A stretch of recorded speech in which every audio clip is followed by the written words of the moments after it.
slack. Now I turned that probably 2.5 times. If I take the slack out and tighten the tourniquet up and then start applying it,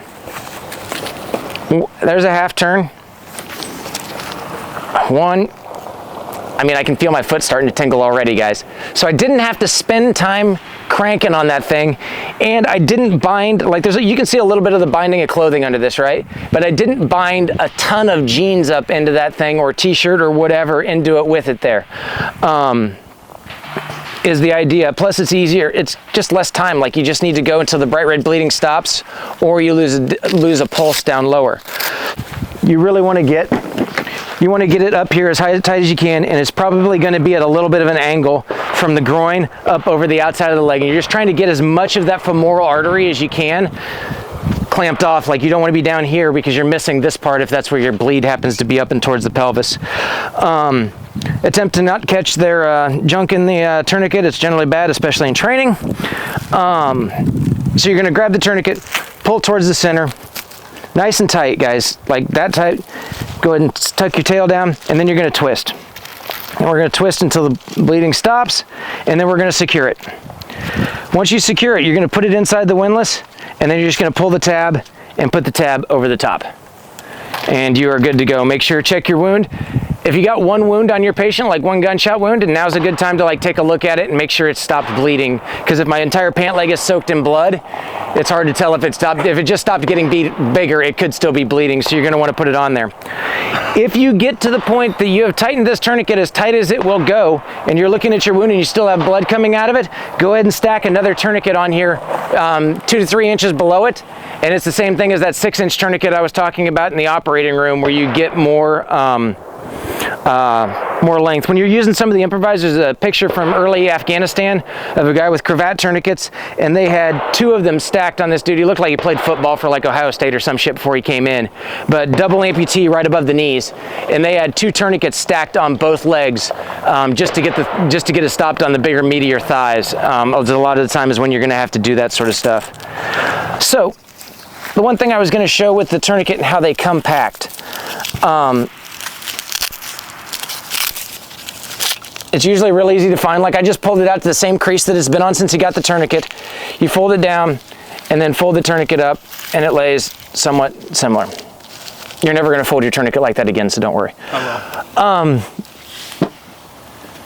Great. When I go to do this though, one of the hard parts, and why we got a little red tab now, is so that I can find the end of this to grab, right? That's what the whole red tab thing is for. But I will submit to you that they still stuck Velcro on the back of the red tab, so the red tab still gets Velcroed down to here, and you're still trying to peel the tab off. So I was teaching this down in South Carolina last year, and I definitely do not take credit for this. Dave, the firearms instructor, he's a FLETC instructor, there you go. Showed me how he packed his tourniquet, and he changed it. After 20 years of carrying my tourniquet exactly like he does, he changed how I carry tourniquets. So what you do is you take and fold your tourniquet over. So pull the tourniquet through the strap. You're going to take it and you're going to fold the red tab so that it comes down below the buckle right here, and you're going to lock it on. And what that does is it gives you this big doubled over portion of tourniquet up here at the top. Just fold your tourniquet back, and all of the Velcro hook side of the hook pile tape ends up inside so that it doesn't stick to itself, and folds down around it really nice and neat. And I can show you guys how to do it later on here as we're walking around. But when it's like that, so when I throw it around a leg, instead of looking for that red tab, I'm looking for the big giant ass thing that's sticking up in the air like this, and you can grab it, yank on it, and then just wrap it around. You don't have to worry about sticking down that tab, guys. If you get about 4 inches of Velcro stuck onto the limb, that's really about all that you guys need for that. Ways that you put a tourniquet on. If placement of the windlass, I generally go to the outside of the limb because when I pull across, it generally pulls it more up on top of the limb. If you start with the tourniquet here and pull, it can tend to pull your windlass down in between their legs, like when they're laying down, and it's a little harder to get to. Another thing is the difference between pulling, especially for self-applied tourniquets. You want to apply them towards the, with the red tab pulling towards the center of the body. It's easier to drag across the center of your body than it is to drag away from the center of your body.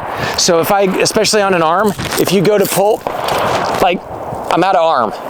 So if you're dragging across your body, it gives you that space to be able to pull this way and get the tourniquet tighter on you. So I do it on everybody. I pull towards the center of the body on everybody just out of habit, but it really applies more for self-aid than for buddy aid. So generally I leave my tourniquet looped. You can unfeed these things, slide them under, and then refeed them through the loop. The instances of that are like very mangled lower legs that you can't get it around. Stuff like that is really the time that you would do that. But for a gunshot wound or something similar to a penetrating trauma like that, it's generally easier and faster to make a loop and just go with it on the loop. Gen 6 and before, what you're looking at on legs. So there's a couple of you guys out here that on your belt, if I told you guys that you were shot in your non-dominant hand and had to get to your tourniquet, you would have a problem getting it. If you keep it all the way on one side, if you're shot in this hand and it's secured back here, getting to it and getting it out of it, especially if you're using those bungee straps or anything like that, it's a little bit hard to get to it, especially if you're laying on your back. Like getting to that spot is really difficult to do. So just think about where you're placing your tourniquet. I tend to wear mine dead center in my back on my belt, and I just use rubber bands. And I use rubber bands because they're breakable. His tourniquet is on the back of his with these fancy shockboard. Yeah, yours have like wider straps, right? Pretty sure. Mine's got the little shockboard hanging on the back. Okay, yeah. If he had to pull his with his non-dominant hand though, it slid through there, and this is gonna catch if you try to pull it out the other side. He has to pull towards the center. So if he has to pull it with this hand and try to pull towards the center, he's got to go across his back to get it out of there. That's why I just use rubber bands and just break it loose if you need to be able to get it out of there.